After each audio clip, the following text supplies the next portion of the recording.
For this modules, we're going to start with some application problems.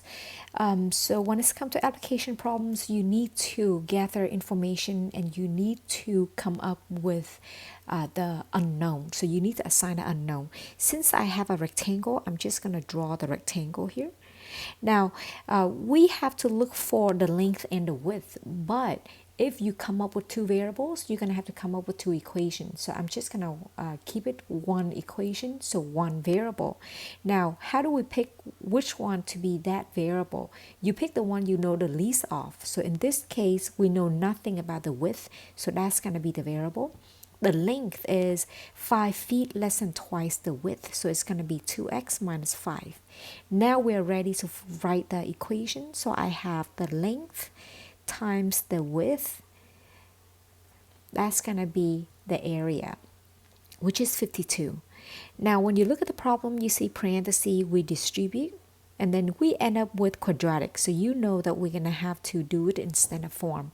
I'm going to factor because factoring is the easiest way when it's come to solve a quadratic equation. So I'm going to use my method. I'm going to take a times c. So in this case, it's negative 104. B is negative 5. I'm going to pick two numbers. When you multiply, you get 104, negative 104. When you add, you get negative 5. It's going to be negative 13 and 8. All right, so this is my way. I'm going to take this number and I'm going to divide. So, and then after I divide, I have to reduce it. Okay, now I'm ready to write my two factors. So I'm going to write 2x minus 13, x plus 4 equals 0.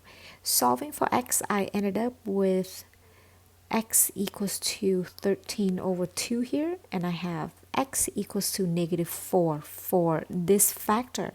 Now, we're talking about the width here, so the width cannot be a negative number, so you cross it out. This one is the width. So to find the length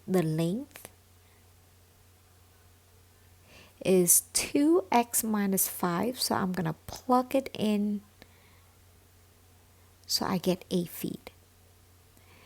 So the dimension is going to be 13 feet, 13 half feet, and 8 feet for the length. All right, now let's take a look at this model right here.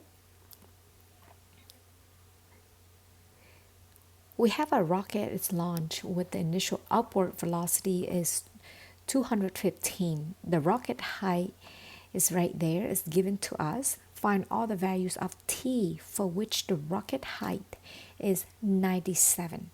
So we need the height to be 97 feet. So I'm gonna, and then we have to find t. So I'm gonna have to plug it in.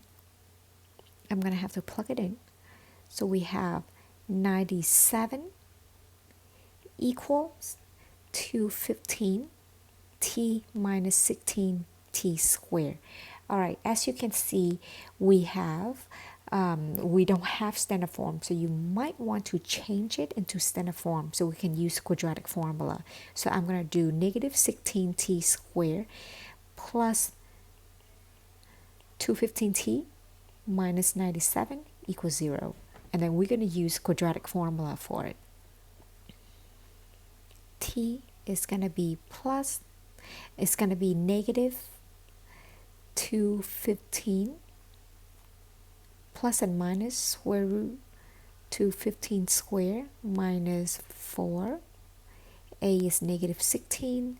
C is negative 97. Over 2 times negative 16. And of course, you have to use the calculator for this. So we ended up with 0.47 second or 12.97 second.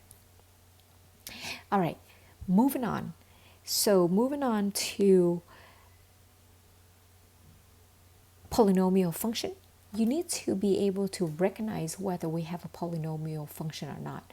In order for us to have polynomial function, all the variables, we have all the degree have to be whole numbers. So you see the first one, we have 1 here and we have 3. So this is a polynomial function. Now, the second one, what you have right here is the square root.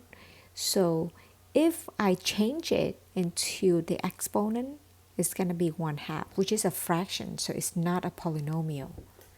Okay, a constant function is a polynomial function. Now, the last one right here, a lot of people got confused because they see that 8, which is a fraction, but this is coefficient. So this one right here, we have 5 is the exponent, 3 is the exponent, so is a polynomial. So we all good. All right, now for polynomial functions, if you have factor form like this, then finding the zeros is going to be really easy. Finding 0 means you set it equal to 0 right here.